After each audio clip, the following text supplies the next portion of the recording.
think we've met Chris via Zoom yet.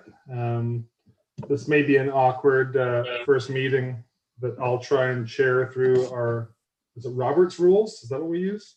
Yep. Which nobody knows how to do except Nope. we just wing it.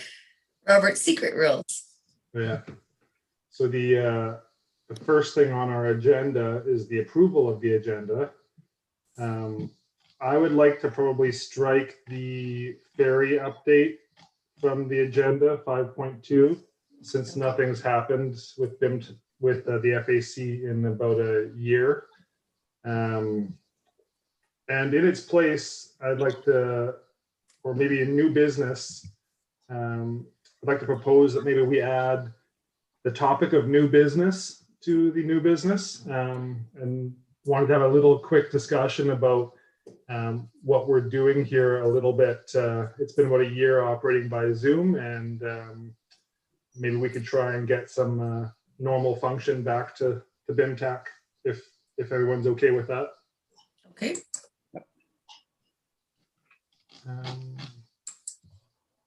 And then number 2, second on the agenda, is the adoption of the minutes. And I actually noticed, I'm not sure if everyone else has had time to look at it, but where David gave an update on the transportation, Bowen Transportation, I can't remember the third word in their name. It's Bowen Transportation Association or Society. BTS. Yep. Yeah, in our minutes, we have the Bowen Transportation Advisory Committee. Yeah, it's BTS, Bowen Transportation Society. Yeah, good catch. I should have seen that and didn't. Yeah. And that's all I had. Anybody else have any comments on the minutes? So I'll move them as amended. I'll second them. All in favor? Aye. Aye. Okay. Aye. Abstinence is a positive, so we're good to go. Moving along, we've got open the floor to public comments.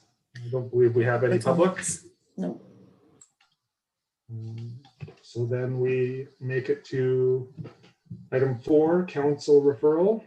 And is this where we get to meet Daniel? So just to be clear, this is an information referral.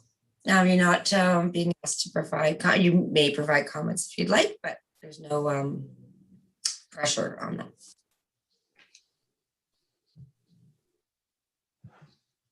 Thanks, Steph. So yeah, so I'm Daniel Martin, and I work with Emma in the planning department. I'm the manager of planning and development.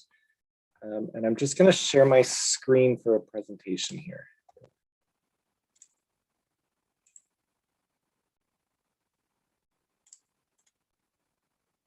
All right. Does that work? Can you see that? All right. So as Steph said, this is a report that we presented to council that council has referred to a number of committees for information and any discussion that you want to have, but not looking for a like a recommendation back like we often do with referrals. But so this is a report and series of maps that staff did for council to provide information specifically on development that may occur on Bowen Island without further council approval. So it's not looking at, you know, where we think maybe people are planning rezonings or where the OCP says future rezonings could take place, but it's just sort of what development is in the works, is sort of banked in. So to do that, we looked at 3. Sorry, can you see that? It's like giving me subtitles under this that is very strange. But so we looked at vacant. Oh, it's subtitling your voice. Yeah, that's great. That's exciting. Toggle subtitle. Oh. Upgrade to Zoom. Yeah. Okay. So we looked at vacant residential properties. So what can be built now? We looked at lots within standard zones, so our rural residential and our settlement residential zones that have subdivision potential, so could be subdivided under current zoning. And we looked at some of our what are called comprehensive development zones. So those are like larger rezoning projects that have happened on Bowen over the last 20 years, and to see which ones have units remaining. And then the caveat I've given everyone is it's not the same as a population projection. So it's showing like where lots are that could be built on, rather than trying to project when people will build on them and what that would do to the population. So it doesn't mean that lots will be developed in any immediacy. So when we look at, for example, the vacant properties, some were created in the last 5 years, maybe they're recently subdivided and created vacant properties, and some were subdivided in the 1920s and have sat vacant for a century. So it's hard to tell when something would get built on. But so for the vacant properties, we looked at data from BC Assessment that they released January 1st, based on their assessments of July 1st. We had to do some data cleaning of lots that we could identify as not having residential potential. So municipal parks held in fee simple would show up, or some strata common properties and some small crown land parcels. But what we've found through that is about 300 properties on Bowen that are residential and that are vacant that could proceed with building permit applications. So by way of context, there's currently, in the last census, there were about 1,900 dwellings on Bowen. So it gives sort of a range of 300 vacant properties that could be built on. So this is what we found overall. So I've colored it by some of them by the water systems, and that was to assist our public works department with some planning that they were doing around water systems. And this is a PDF in the agenda as well. It's a little hard to read off the screen, but showing roughly where those vacant properties are across Bowen. Next, we looked at then where lots could be subdivided. So these were large lots that are larger than the minimum size for the required by zoning, and to count how many additional lots could be created. We didn't consider with this other aspects that you would consider a time of subdivision. So to subdivide, you'd need to consider things like access routes. How do you get to those lots? How can you service them? Is there water and sewer available, or environmental and geotechnical considerations? So not every lot identified on this map will be able to be subdivided. But that's what we looked at. And we didn't consider, there's a couple other funny ways that you could get additional lots through our zoning. So there's situations where two neighboring lots may not be big enough to subdivide, but together the two lots could form a third lot. Or there's cases where our zoning allows lots to be denser if they're on a community water system. So in some cases, lots may not now be able to be subdivided, but by either creating or joining a water system, they would be able to subdivide and create additional lots. But with that in mind, we identified over 200 lots that could be created through subdivision without requiring a rezoning. And then the final thing we looked at is we looked at 8 existing comprehensive development zones to identify remaining development within those zones. So these are all sort of past larger rezoning projects that have gone forward. So we mapped where those are, and we identified 387 remaining units in those 8 CD zones. So this is showing those 8 that are remaining. The biggest number by far is the Grafton Lake development. So that's in the middle of the island that was rezoned 3 years ago now, and it's sort of just starting. So the first subdivision for it on the north side of Grafton is just proceeding, and then they still have significant development to come on the south side. And the next thing that council wanted us to look at is what type of housing will be coming. So primarily is this detached or attached housing. And the other 2 places, so looking at vacant properties and looking at subdivision potential, are all considering those to be detached dwellings. In the comprehensive development zones, a few of the zones allow options. So like the Grafton Lake zoning leaves it open if it could be attached or detached dwelling. And so does some of the units in the Cowan Point comprehensive development zone around the golf course. And then some of the CD zones in the Cove are specified for attached units. So for example, CD 20, which is the pub comprehensive development zone, the parking lot next to the pub is still zoned for 8 units remaining, and those would be attached. Whereas in the balance of the zone of the units would be detached dwellings. So this is when we look at the breakdown. The biggest number we actually see is this either, and that's driven by the Grafton Lake, so either detached or attached. But what we've seen in the past with zones where it allows either is they tend to be detached dwellings. So we would anticipate the majority of these to be detached dwellings again. So then this is this map of just showing where the comprehensive development zones are, and then where are the lots that we've identified that are large enough to be subdivided. So that brings me to the end of my presentation, and then I'm open for any questions or discussion from the committee. Well, I'll take one question. Is there a next step for this information, or is this kind of just probing the topic for now? Like as you mentioned, this is not things that are necessarily going to be developed in the short term, but just something that has the potential without further approval to be developed. Is there any plan to try and estimate or plot the expected rate of development? Yeah, I mean, that's a good question. I know that like through doing this to committees, I've gotten good feedback on like, what would I include if I were to update this? Like if we were to update next year with the new vacant data, what would we update? And then I think the next piece too is to look at what our OCP identifies as like as future growth areas. So what's remaining, if the OCP identifies like these are lots that then could be rezoned to more, where are those and how does that mesh with what's remaining? And then the other piece in terms of next steps is we're aware that at some point we're going to be doing a project to update our OCP. And part of that initial work is to do sort of background reports and bring sort of status reports of where we are now when we're considering the change. So sort of these would build into that. Do you know how many lots are already developed on the island offhand? Yeah, so in the last census, there were 1,900 dwellings on Bowen, of which I think about 1,500 were occupied by usual residents and the remainder are part-time residents. So it's somewhere between 15 to 30% undeveloped. Mm-hmm. Yeah, and I mean, it's hard on Bowen, like traditionally it's been, there's, any developer would talk about like the absorption rate and figure that only so many lots are going to be, only so many new dwellings are going to be bought at one time on Bowen. I don't know, are we in a different, has that shifted now with COVID and people working from home? Maybe, but that's part of it is like, yeah, we only have traditionally developed so many lots in a year, regardless of what's on the market or what's available. Thank you.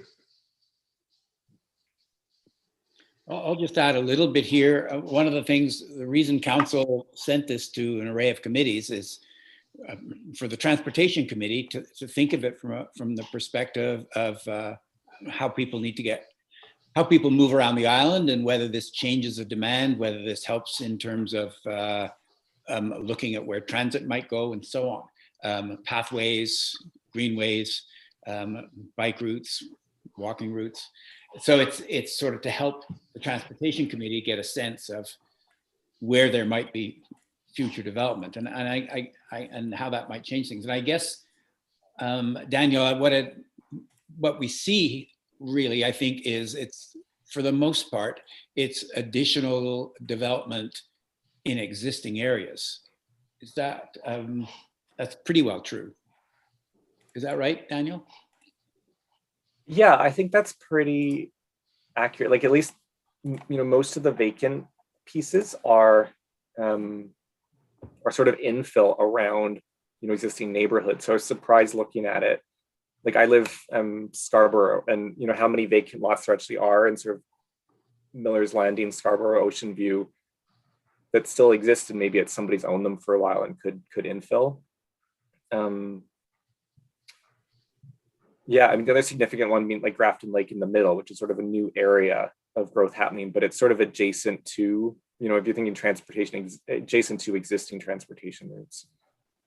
The big change, I guess, would be like Seymour Bay, Cowan Point development and their remaining stuff. And that would be sort of, there's existing development there, but if there were more, it would change sort of population center down there.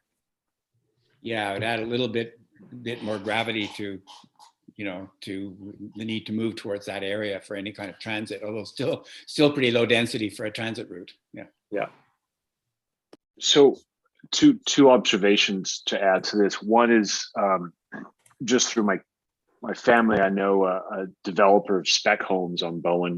He's been doing that for a few years, and he's been on the hunt looking for a lot that he could develop. And his comment back to me, even just on Sunday, was like, "There's no lots for sale." So, you know, the fact that there's land that can be developed it's not that it's actually available in the marketplace for developers to come in, unless it's a long-term deal over acres and acres to probably build multiple dwellings, or if it's just a one-off kind of thing. So I think that's the other fact that is ready for development, but is it actually happening? Like you said, Daniel, on Scarborough and Noah's Landing, there's a lot of open spots, but are they actually going to be sent out to the market for purchase? And then just the other thought about the transport in terms of population and how we deploy transit. I talked to a local realtor too, where just the idea of there's a lot of homes for sale, a lot of families leaving Bowen and kind of, you know, moving out to the other islands, and newcomers to Bowen are moving in. But the growth of the island is stagnant. It seems this realtor said it's still flat. For every family that buys in, another family's moving off. So just two comments to share on that.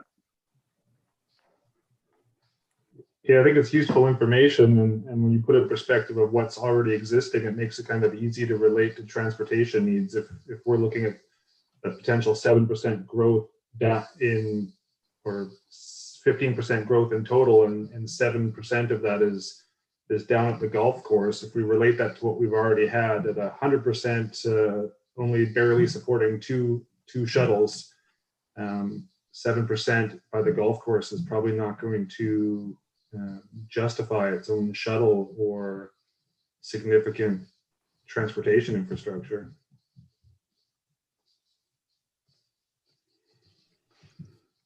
Yeah. Okay.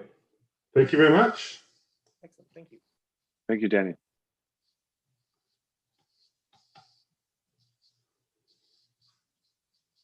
So does that take care of 4.1A and B?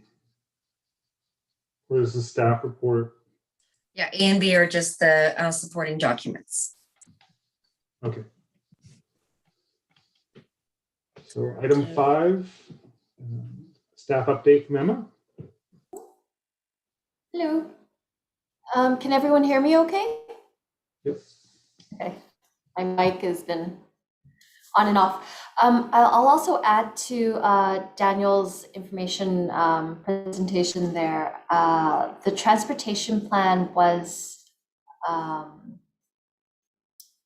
it was informed with expected population growth areas, and that's based on recent activity and active subdivisions. So if you guys haven't read the transportation plan yet, I highly encourage you to. It informs our work every year. And there is a map in there that shows where we expect the most growth in the foreseeable future, at least in the planning horizon of the next 20 years. And the information that Daniel presented, I think really helps to kind of add more depth to that projection. As Daniel mentioned, definitely does not equal population projection, but it's just development potential. So where the transportation plan does show the most expected amount of growth areas, this is additional information to kind of give you more context where there could be more growth. If that makes sense. So with that, clear as mud, I'm going to share a screen and give a really quick presentation on the transportation plan progress.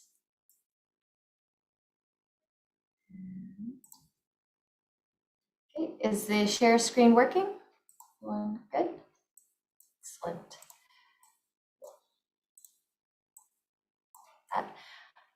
So we are just under 2/3 of the plan is underway. And of those active elements, 6 of them are in progress, and I'll cover in a bit more detail. Just wanted to say that the 2021 budget has been approved by Council, and that includes all of the requested budgets in our 2021 transportation work plan. The major budget items were for phase 2 of the multi-use path, pedestrian improvements on Seven Hills, and footpath lighting. And before I jump into 2021, I'm just going to recap the leftover elements from 2020. Those are expected to complete this spring, and we have 4 of them. That is the wayfinding for the multi-use path, that's pavement markings and signage, improvements to the cycling network through safety signage, and completing the Cardina pedestrian safety improvements. The only missing item there is the yellow tactile walking surface indicators beside the bus stop. And lastly is an EV charging station for the library lot. And that is just waiting on design from BC Hydro, which we should be getting any day now. And once we get that, we're going to start with installation and hopefully have that in by the end of May. So moving on to 2021, the big project is our multi-use path, and all of you are probably aware that construction is underway, and it's actually slightly ahead of schedule. So we're going to expect completion of phase 1 before June. And as I mentioned in the staff report, we do have an active grant application submitted for phase 2. We'll find out if we're successful or not this month, or we're told we will. And if we are successful, we will be starting construction on that phase this summer, and hopefully have both phase 1 and 2 complete by the end of this year.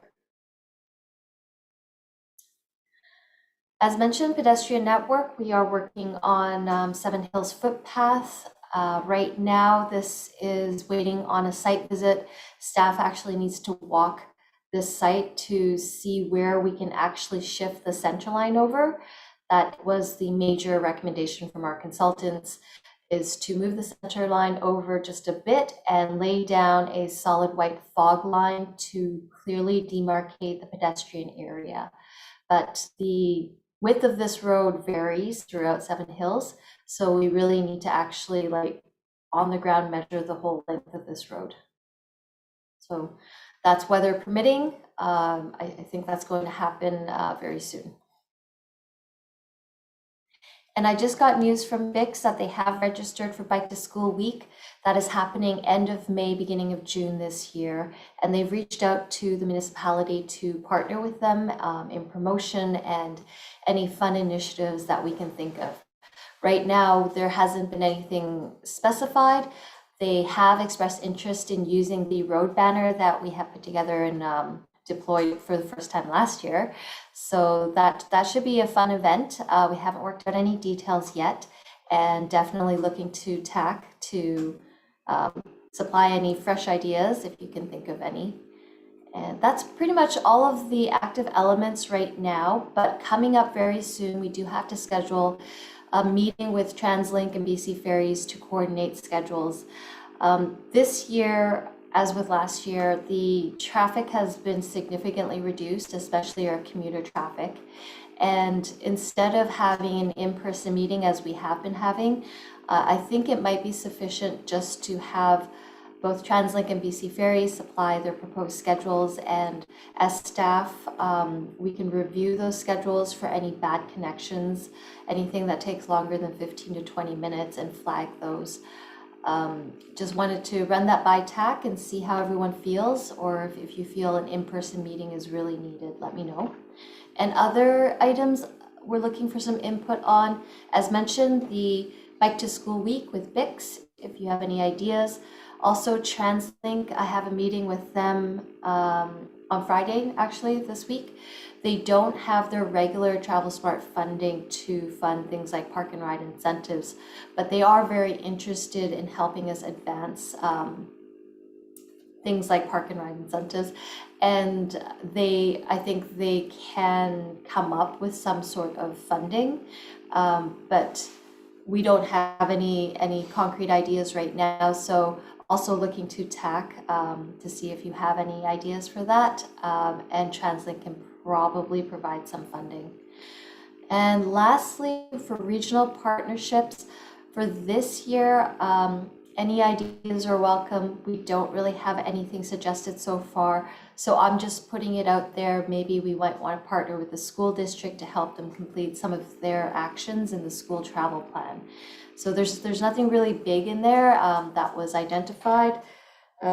Essentially, it's promoting active travel to school, things like biking or roller skating or skateboarding.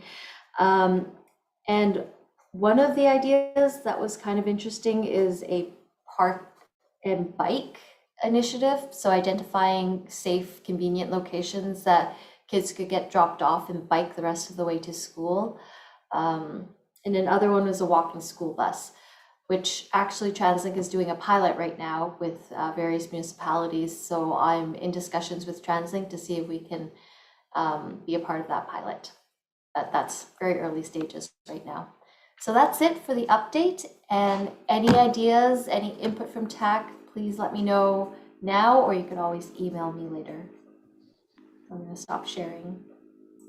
The only input I had on the coordination of schedules is, from what I remember at last year's meeting, TransLink was basically made the position that they were moving to a 20-minute schedule and they didn't want to coordinate anymore.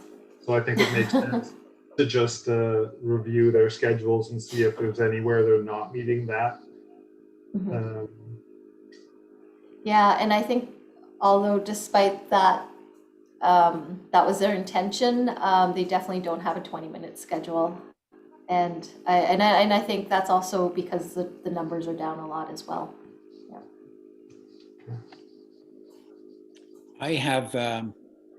I got a few questions.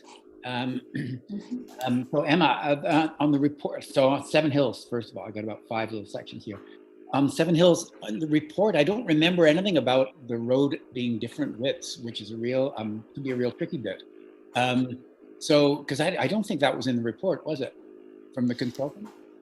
No, the consultant took measurements at different spots along the road, but they didn't measure the whole thing. And our public works staff has concerns that it won't be the same along the whole width, the whole length. Yeah, so we're just walking it to make sure.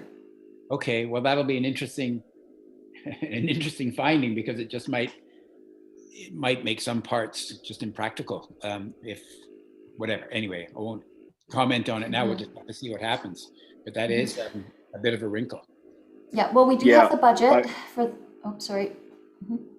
No, I echo David's. That's my commute home. I've done that with the stroller. I ride my bike up that hill, and there's narrowing parts where it's extra challenge to have cars pass you on the side and things. I think the ultimate solution for Seven Hills, when there was a budget, was extending out a sidewalk that kind of is supported down the bank, infrastructure wise, where it's not encroaching on the road. But that is a challenge. I agree with David's comment there.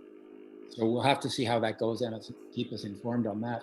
The next is the MUP. It's just fantastic.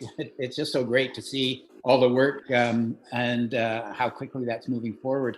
But on the next stage, the bottom of the hill part, going from the ferry terminal up, I know there was an issue getting info from one property, and we saw that seemed to be working okay. Do you have what you need on that now, Emma? No. Still waiting for details. Because there was sort of a promise details were coming that afternoon kind of thing. And it's been promised since last year, so. Oh, no, so that could chipping away at it. But that could, that has to be the grant requires it to be shovel ready to go, right? Yes. And we're not quite. Well, if we can't resolve the property encroachment, we'll have to revise the location. So we'll have to build around it. Okay, is there something I can do to fix this? Maybe I'll make a call. Sure. Okay. All right. Coordinate schedules. I agree with your point about that. It's the bike safety sign. I don't know if Jason or Chris will have seen that. You should describe it, Emma, because that's quite spectacular. you know, the pass a meter. the I'm site, trying to road- find it. Do you want me to try to find it? Wait, is this the road banner or the road cycling safety signage? Because we also ordered signs that says, please do not pass cyclist. in I mean, certain spots. the road banner. I mean, it's pretty great. Okay, So- yeah, it was the one that was in the presentation in the orange, and there was like a lady on a bike, and then 1 meter from a car. It's actually it's to scale, life size. Life size. It sits on the road. Yeah, Yeah, fantastic. yeah, and it's hard to miss. I think that was it for me. Bone Transportation Society and the RFP. Yeah, I'm not sure how that's going, but have you heard anything special about that, Emma? No? No. Okay. Translink said they were reaching out to BTS Okay. to discuss the contract. Yeah. Okay. I think that's it from me. Yeah. Okay. Thanks so much.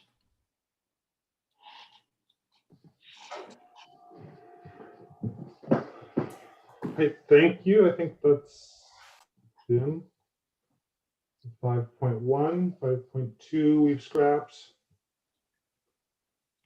And then 6, new business.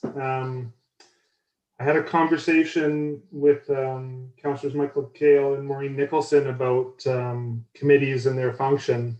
And that got me thinking to our function, especially over the last year, and how we've kind of, we've dwindled in numbers a little bit, and we've turned into a little bit of a sounding board for Emma with almost no new business coming out of BIMTAC. I thought we might take the members that are here, take the opportunity to drive our agenda ourselves a little bit.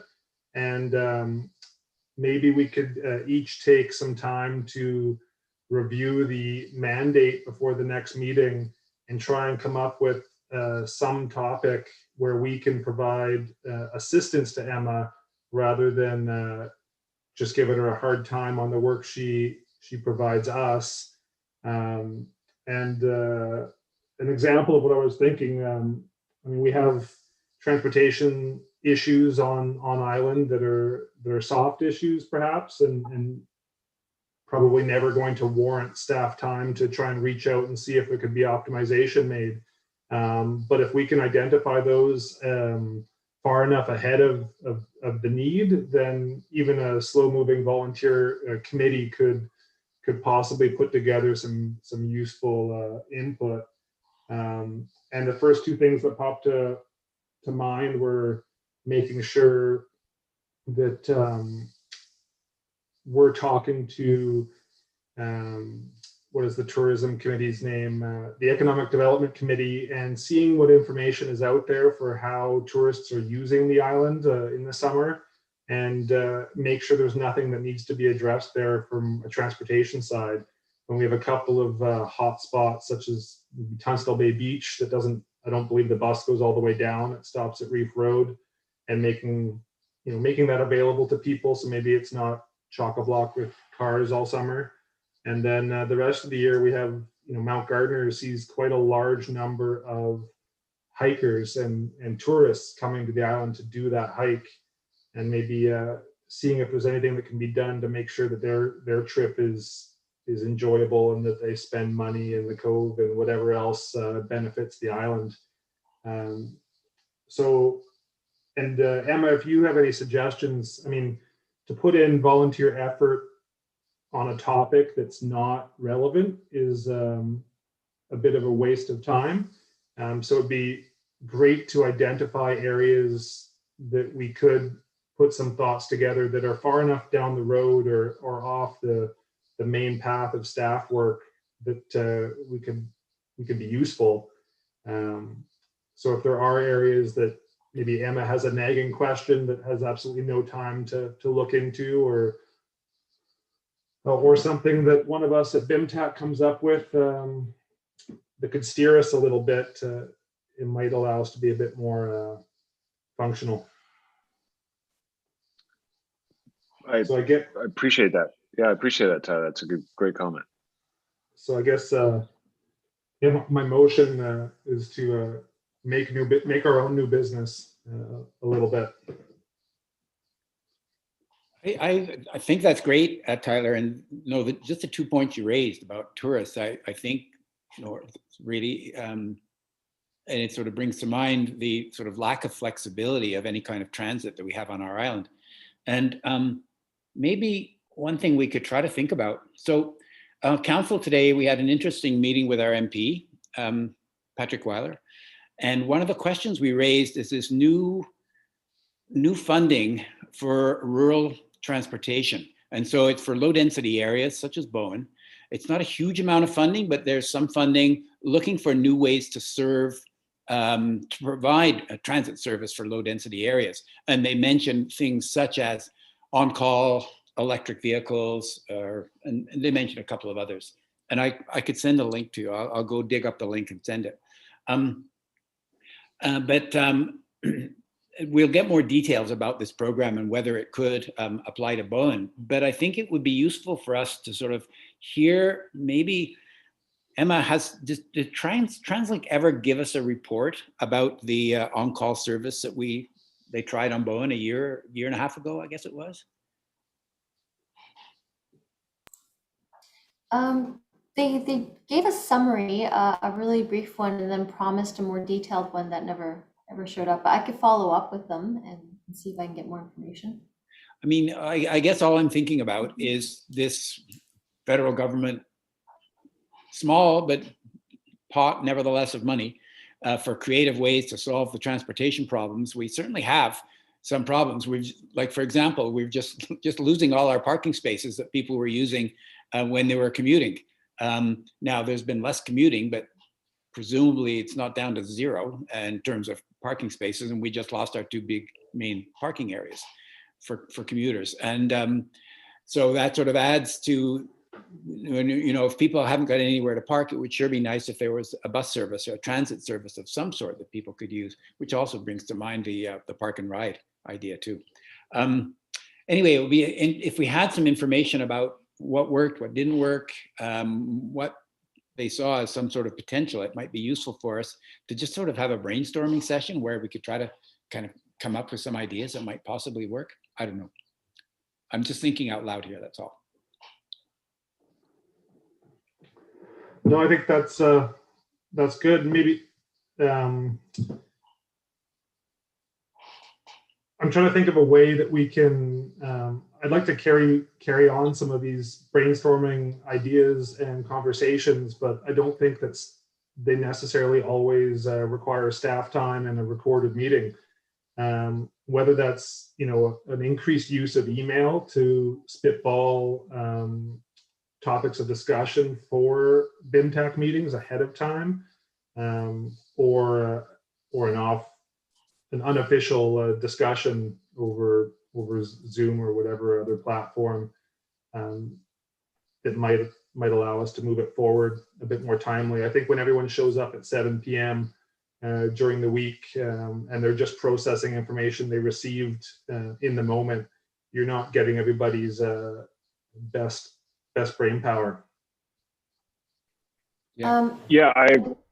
Oh, sorry, go ahead, Emma. I was just going to mention working groups could be really great for developing some brainstorming ideas and stuff like that to bring to the meeting.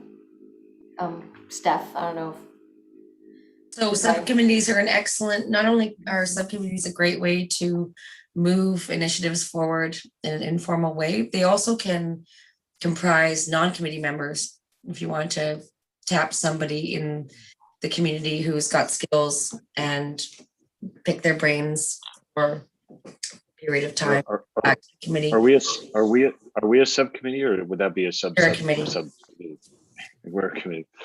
Yeah, because I think there's exactly just stuff that's off the top of my head too, like the idea that even my arrival moving to Bowen 4 years ago, there was water taxis, there was the express bus. For all the right reasons, those are gone. Even the BTS is their own agenda as a society aligned with, we know, Tyler, we know all the players involved in there, and pretty much half of them are retired or are now working from home in some capacity. So their interest to pursue the revival of something of an express bus is probably less than we we're waiting for them to say yay or nay, but we can even drive that. So I appreciate those thoughts. And even the idea of like Uber at Horseshoe Bay. You can't get a Uber to Horseshoe Bay, but maybe Uber on Bowen plus Uber to Horseshoe Bay is a win-win for everyone. It's half price than a taxi. And So that the might bus be is it. not. Speaking of subcommittee, non-committee members, Melanie Mason, a former counselor, was quite engaged with that kind of Uber or types of transportation in Horseshoe Bay. She might be someone to engage in that discussion. Great. Okay, well, Anyway. maybe for an action item to move this forward, I'll make it for myself just to put this in an email, and maybe we can pick one topic to try and slowly chip away at and share that with the members that are not here today. So I'll make the action item for myself to send an email basically repeating my thought and see if we can generate a topic to focus on for a subcommittee for the year or whatever it takes to achieve something. That's great, Tyler. I'll send that link around on the potential funding idea. And just to add to the brainstorming, I didn't bring it up today, but we're supposed to try and come up with something to support alternative transportation options. A couple of years ago, we kind of did that little forum and brought different service providers together. At the time, I think it wasn't quite right, like e-bikes and whatnot, but now there's actually more than one e-bike rental. So it might be a good starting point to look at those alternatives that we kind of started on a couple of years ago and might be getting a bit more traction now.